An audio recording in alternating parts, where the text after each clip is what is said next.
কৃষকদের অ্যাকাউন্টে ঢুকছে টাকা, কিন্তু শস্য বীমা স্ট্যাটাস ও নাম চেক করবেন কিভাবে? কৃষকদের অ্যাকাউন্টে ঢুকতে শুরু করলো ফসলের ক্ষতিপূরণ। বড় ঘোষণা রাজ্য সরকারের। মোবাইলে SMS এলেই খুশির খবর, কৃষকদের ব্যাংকে ঢুকছে বীমার টাকা। বাংলা শস্য বীমায় স্বস্তি চাষিদের, অ্যাকাউন্টে সরাসরি ক্ষতিপূরণের অর্থ।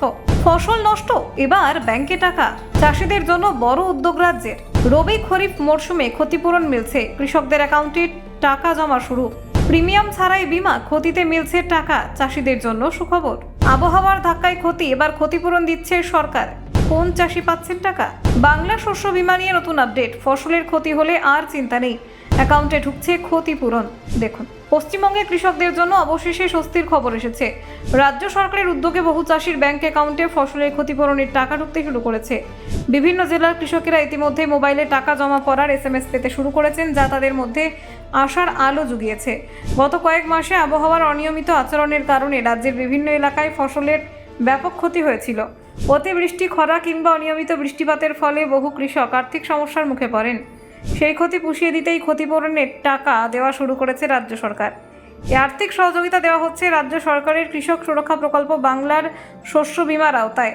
এই প্রকল্পের মাধ্যমে প্রাকৃতিক দুর্যোগে ফসল নষ্ট হলে কৃষকদের আর্থিক সহযোগিতা দেওয়া হয়। 2025 সালে রবি এবং খরিফ মরশুমে যেসব কৃষক এই প্রকল্পের আওতায় বীমা করিয়েছিলেন, মূলত তারাই এখন এই অর্থ পাচ্ছেন। ফলে অনেক কৃষক তাদের ক্ষতির কিছুটা হলেও আর্থিক সুরাহা পাচ্ছেন। এই অর্থবর্ষে বীমা সংস্থা হিসেবে দায়িত্ব পালন করছে SBI জেনারেল ইন্স্যুরেন্স। তাই অনেক কৃষকের মোবাইলে যে মেসেজ আসছে, সেখানে এই সংস্থার নাম উল্লেখ করা হয়েছে। ধানের জমিতে জলের অভাব কিংবা আলুর জমিতে অতিবৃষ্টির কারণে যেসব কৃষকের ফসল নষ্ট হয়েছে, তারা মূলত এই ক্ষতিপূরণের আওতায় আসছেন। এর ফলে ক্ষতিগ্রস্ত কৃষকদের কিছুটা হলেও আর্থিক স্বস্তি মিলেছে।